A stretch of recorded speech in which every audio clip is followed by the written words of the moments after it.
नमस्कार प्रेक्षकांनो, कमळी या मालिकेच्या जबरदस्त भागामध्ये आपण जबरदस्त ट्विस्ट पाहणार आहोत. कारण प्रेक्षकांनो, एवढ्या दिवसाची आपण ज्या गोष्टीची वाट पाहत होतो ती गोष्ट आपल्याला पाहायला मिळणार आहे ते या व्हिडिओमध्ये. तर आता कमळी आणि निगी अन्नपूर्णाकडे जातात आणि अन्नपूर्णा कमळीला सांगते की आता लवकरच आपल्या कॉलेजमध्ये पॅरेंट्स मीटिंग घेण्यात येणार आहे आणि मला ना या पॅरेंट्स मीटिंगमध्ये स्पेशली तुझ्या आईला इन्व्हाइट करायचं आहे. त्यासाठी तू मला सांग, तुझी आई येणार की नाही पॅरेंट्स मीटिंगला. तर आता कमळी त्यावर बोलते, अन्नपूर्णा आजी, तुम्ही एवढा आग्रह करताना तर मी माझ्या आईला कॉल करून नक्की पॅरेंट्स मीटिंगला बोलावणार. तर आता अन्नपूर्णा बोलते, हो कमळी, मी यासाठीच तुला इथं बोलावून घेतलं की मला तुझ्या आईला भेटायचं आहे. कारण एवढी गुणी मुलगी, एवढे संस्कार तुझ्यामध्ये आहेत ना. मी जर तुझ्या आईला भेटले नाही तर मला छान नाही वाटणार. कारण तुझ्या आईने खूप छान संस्कार तुझ्यावरती केलेले आहे. त्यामुळे राजनला आणि मला तुझ्या आईला भेटायचं आहे. म्हणून तू तुझ्या आईला पॅरेंट्स मीटिंगमध्ये बोलावून घे आणि पॅरेंट्स मीटिंग झाल्यानंतर तू माझ्या घरी तुझ्या आईला घेऊन ये. तर आता त्यावर कमळी बोलते, ठीक आहे आजी, मी आजच आईला कॉल करते आणि सांगते की 2 दिवसांनी पॅरेंट्स मीटिंग आहे. तू 2 दिवसांनी मुंबईला ये आणि माझ्या कॉलेजमध्ये मला भेटण्याकरता ये. तेव्हा आता अन्नपूर्णा आजी बोलते, ठीक आहे कमळी, काहीतरी खाऊन घे आणि नंतरच तुम्ही कॉलेजला जा. मी ड्रायव्हरला सांगते तुम्हाला सोडून द्यायला. तर आता कमळी आणि निगी अन्नपूर्णाच्या गाडीमध्ये कॉलेजमध्ये गेलेला असतात. तर हे सर्व ऐकत असते कामिनी. आता कामिनी मात्र खूप मोठं कारस्थान करणार असते या पॅरेंट्स मीटिंगमध्ये. तर आता कामिनी रागिणीला बोलते, आज मला खूप मोठा चान्स मिळालेला आहे, तो म्हणजे कमळीला तिच्या आईसोबतच गावी पाठवण्याचा. आता बघ मी काय करणार आहे. त्यावर आता रागिणी बोलते, आई, तू आधीच खूप मोठा घोळ घालून ठेवलेला आहेस. कसं तरी आपण त्या घोळातून वाचलेलं आहे. काहीतरी प्लॅन करशील ना तर व्यवस्थित कर. त्यावर आता कामिनी बोलते, कामिनीचा डाव म्हणजे वर्मावरती घाव. आता यावेळेस कामिनीचा डाव चुकणारच नाही. कमळी बघ तिच्या गावाला जाणार की नाही. तर आता अनिका बोलते, ग्रॅनी प्लीज, किती वेळा बोलतेस ग तू की कमळीला कॉलेजच्या बाहेर काढणार, मुंबईतून बाहेर काढणार. तुझा काही प्लॅन काम करत नाही. तर आता कामिनी बोलते, अनिका बेबे, आता बघ मी काय प्लॅन करते की कमळी किंवा अन्नपूर्णासुद्धा कमळीची मदत करू शकणार नाही. म्हणजे कमळीची अन्नपूर्णासुद्धा मदत करू शकणार नाही आणि तो ऋषीही नाही. तर आता अनिका बोलते, ओके ग्रॅनी, पाहू आता तुझा नक्की प्लॅन तरी काय आहे. तर आता प्रेक्षकांनो, निगी आणि कमळी अन्नपूर्णाच्या गाडीने कॉलेजमध्ये पोहोचलेल्या असतात. तर आता ऋषीचं लेक्चर असते. ऋषीचं लेक्चर झाल्यानंतर कमळी आणि निगी बोलता, सर आम्हाला ना कॉल करायचा आहे, मला आजोबाशी बोलायचं आहे. तर आता आजोबाचा कॉल तर लागत नाही. तर आता कमळी आईला कॉल करते. आता मात्र सरूला इकडे कमळीची खूप आठवण आलेली असते आणि ती रडतच असते. तेवढ्यातच आता इकडे कमळीचा कॉल आलेला आहे. तर सरू जेव्हा काम करत असते तेव्हा तिला कमळीचा फोटो खाली पडल्यावरती जाणवत असते की कमळीवर नक्की खूप मोठं संकट येणार आहे प्रेक्षकांनो. तर आता कमळीचा कॉल आल्या सरू बोलते, कमळी, किती दिवसांनी कॉल केला ग, तुझी खूप आठवण येते, मला खूप एकटे वाटते ग तुझ्या विना, मला करमत नाही. बोल, तू कशी आहेस ग कमळी. तर आता कमळी बोलते, आई मी ठीक आहे ग, आबा कसे आहे. तर आता त्यावर सरू थोडी शांत राहते आणि बोलते, आबा ठीक आहेत, आता ते शेतावर गेलेले आहे. तर त्यावर आता कमळी बोलते, आई, मी तुला काही सांगण्याकरता कॉल केलेला आहे. तर आता कमळी बोलते, आई, 2 ते 3 दिवसांनी माझ्या कॉलेजमध्ये पॅरेंट्स मीटिंग आहे. त्याकरता तुला माझ्या कॉलेजमध्ये यायचं आहे. ते म्हणजे कारण की सर्वांचे आई वडील या मीटिंगसाठी येणार आहेत. सर्वांचे पॅरेंट्स या मीटिंगसाठी येतील, म्हणून तुलासुद्धा माझी आई म्हणून या मीटिंगला यायचं आहे. त्यावर सरू बोलते, ठीक आहे बाळा, मलासुद्धा तुझी खूप आठवण येत आहे. मी बंड्याला घेऊन नक्की तुझ्या कॉलेजमध्ये येणार. आता बंड्या तर तुझे कॉलेज बघितलेलंच आहे, त्यामुळे मला शोधायलासुद्धा सोपं पडणार. माझी तर इच्छाच नाही त्या मुंबईत यायला, पण तुझ्यावर काही संकट आहे असं माझं मन मला सांगते, त्यामुळे मी तुला भेटण्याकरता येणार. त्यामुळे तू नको टेन्शन घेऊ, मी तुझ्या कॉलेजमध्ये येणार म्हणजे येणार. त्यावर आता कमळी खूप खुश होते की कितीतरी दिवसांनी कमळीला तिच्या आईची भेट होणार आहे. आता कमळी निघीला म्हणते, आता आई जेव्हा येणार ना तेव्हा लगेच मी राजन सरांना आणि अन्नपूर्णा आजींना माझ्या आईला भेटवणार आणि सांगणार की आजी खरंच खूप छान आहे. मला जेव्हाही काही मदतीची आवश्यकता असते, तेव्हाही माझ्यावर काही संकट येते ना, तेव्हाही अन्नपूर्णा आजीच माझी मदत करते. आणि ऋषी सर, मला तुम्हालासुद्धा माझ्या आईला भेटवायचं आहे, त्यामुळे माझी आई तुम्हालासुद्धा भेटून खूप खुश होणार. आणि हे कॉलेज मुंबईसुद्धा मला माझ्या आईला दाखवायची आहे. त्यावर ऋषी सर म्हणता, हो हो हो, जास्त खुश नको हो. आता तू तयारी कर पॅरेंट्स मीटिंगचा. तुला पॅरेंट्स मीटिंगमध्ये स्पीचसुद्धा द्यायचं आहे ना, तुला काहीतरी एकदम छानसं स्पीच द्यायचं आहे. त्यावर आता तू तयारी कर, कारण मी तुझं नाव पॅरेंट्स मीटिंगच्या स्पीचच्या यादीत टाकलेलं आहे. त्यामुळे तुला आता स्पीच द्यायचं आहे, हे तू लक्षात ठेव. तर कमळी बोलते, हो सर, आता तुम्ही बघा मी कसं भाषण देते बघा. आता सर्व खुश होतील जातील. आणि माझ्या भाषणाचं तर आता तिथं अनिका येते. तर अनिका बोलते, आता कमळी कशी भाषण, ही कमळी टमळी कशी भाषण देते ना, तर मी पाहते. तर फ्रेंड्स, चला काहीतरी नवीन प्लॅन आपल्याला करायचा आहे. तर आता नवीन कारस्थान करण्यासाठी तिच्या मित्रमैत्रिणींसोबत अनिका तिथून निघून जाते आणि कमळीलासुद्धा चॅलेंज देते की तू कसं भाषण देणार हे मी बघते. तर आता प्रेक्षकांनो, कमळीने सुद्धा चॅलेंज ॲक्सेप्ट केलेलं असतं की मी तुझ्या नाकावर टिचून बघ कसं भाषण करणार. तर आता दिवस असतो तो म्हणजे पॅरेंट्स मीटिंगचा. आता पॅरेंट्स मीटिंगमध्ये सर्व तयारी झालेली असते, सर्वांचे पॅरेंट्स आलेले असतात.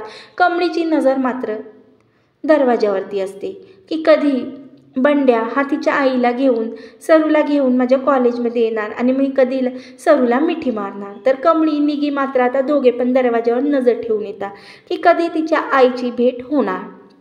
तर प्रेक्षकांनो, आता ऋषी बोलतो, काय झालं कमळी, तुझं भाषण झालं ना, ठीक, तू केली ना प्रॅक्टिस. त्यावर कमळी बोलते, हो सर, केली मी प्रॅक्टिस. तर आता प्रेक्षकांनो, कमळी ही वाट पाहत असते, ती म्हणजे सरूची. तर आता तिला अन्नपूर्णा आजी दिसते. तर धावतच आता कमळी ही अन्नपूर्णा आजीकडे जाते आणि अन्नपूर्णा आजीसुद्धा कमळीला मिठी मारते आणि बोलते, आज पॅरेंट्स मीटिंगमध्ये तुझ्या आईला तुम्हाला भेटवणार आहेस ना गं, हे लक्षात आहे ना तुझ्या. त्यावर आता कमळी बोलते, राजन सर, अन्नपूर्णा आजी, माझी आई लगेच इथं आल्यावरती मी तुम्हाला भेटवणार आहे. मी सुद्धा तिची वाटच पाहत आहे, ती आणखीनसुद्धा आलेली नाही. असं बोलून अन्नपूर्णा आजी बोलते, ठीक आहे, तू तुझी आई आली की मला नक्की भेटव बरं का. हो, माझ्या घरी आणायला विसरू नको. तर आता त्यावर कमळी बोलते, ठीक आहे आजी. तर आता प्रेक्षकांनो, अनिकासुद्धा कमळीवरती लक्ष देऊन असते की कमळी कसं पॅरेंट्स मीटिंगच्या दिवशी भाषण देऊ नाही. तर आता कमळीला दिसलेली असते तिची आई सरू आणि बंड्या, कारण सरू आणि बंड्याची एंट्री झालेली असते कमळीच्या कॉलेजमध्ये. आता कमळी आणि निगी लगेच बंड्याजवळ, लगेच सरूजवळ आणि बंड्याजवळ लगेच धावत जातात. आणि सरू मात्र खूप खुश असते की एवढ्या दिवसांनी निघाल्यावर कमळीला ती भेटणार असते आणि काहीतरी तिच्या मनात भीती असते की ती कामिनीला नाही दिसावं. आणि लगेच त्या दोघींना ती आता मिठी मारते. कमळी, निघे, कसे आहात तुम्ही, एवढे असं बोलून ती रडायला लागते, कारण एवढ्या दिवसांनी लेकीची भेट झालेली आहे.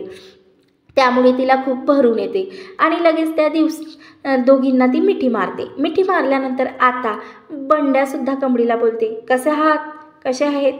तेव्हा कमळी बोलते, बंड्या तू कसा आहेस. त्यावर आता बंड्या बोलतो, मी तर मस्त, तुम्ही सांगा, ठीक आहे ना, आपली सायकल कशी चालू आहे, असं बंड्या कमळीला विचारतो. तर कमळी आणि निगी बोलते, खूप छान आहे. तर आता कमळी सरूला विचारते, आई, आबा नाही आले का गं माझ्या भेटीला, मी एवढ्या दिवस झाले त्यांना भेटले नाहीत आणि माझ्याशी बोललेसुद्धा नाही, तरीसुद्धा ते आज आले नाही आणि माझ्याशी किती दिवस झाले बोललेसुद्धा नाही. आई, तू का आबाला घेऊन नाही आली गं, आज तुझ्यासोबत आबा आले असते तर माझी भेटसुद्धा झाली असती. असं ऐकल्यावर मात्र सरूला अश्रू अनावर होतात आणि सरू रडायला लागते. त्यावर आता बंड्यामध्येच म्हणतो, काय गं तू, एवढ्या दिवसांनी तुझी आई भेटली तुला आणि तिला आबाविषयी बोलून रडायला लागते. आबाने सांगितलं की आता तू बंड्यासोबत जा आणि भेटून ये. म्हणजे सरू काकीला म्हटलं की बंड्यासोबत जा आणि भेटून ये. त्यानंतर मी आणि बंड्या लगेच 2-3 हप्त्यांनी जाणार आणि कमळीला भेटून येणार. कारण आज पॅरेंट्स मीटिंग आहे, म्हणजे तिच्या आईचं महत्त्व आहे. त्यामुळे आता आबाने आम्हाला दोघांना पाठवलेलं आहे. त्यावर कमळी बोलते, ठीक आहे पण बंड्या, तू आम्हाला लवकरात लवकर मला भेटायला घेऊन ये. मीच गावी आली असते रे, पण मला कॉलेज सोडून नाही येता येणार. तर आता प्रेक्षकांनो, तेव्हा अन्नपूर्णा आजीला दिसलेली असते कमळी ही कोणाला तरी मिठी मारत आहे. तर अन्नपूर्णाला असं वाटते की ही कमळीची आईच असणार. म्हणून ती कमळीकडे येते आणि राजनला सुद्धा कॉल करते की कमळीची आई आलेली आहे, चल आपण भेटून घेऊया. एवढ्या दिवसांनी ज्या व्यक्तीची आपण भेटण्याची वाट पाहत होतो, म्हणजे कमळीची आई, हिने एवढे चांगले संस्कार तिने कमळीला दिलेले आहे, तर आता तिला भेटायची आतुरता मला झालेली आहे. तर चल राजन, तू ये. तर राजन येतो आणि अन्नपूर्णा, कमळी आणि कमळीची आई, निगी आणि बंड्या जिथे उभे असतात तिथे येतात. तर प्रेक्षकांनो, आता मात्र राजनच्या पायाखालची जमीनच सरकते की कमळीची आई म्हणजे ही माझी गौरी. तेव्हा मात्र आता राजन बोलतो, गौरी गौरी तू इथं. आता मात्र सरू काही बोलत नाही आणि मागे सरकते.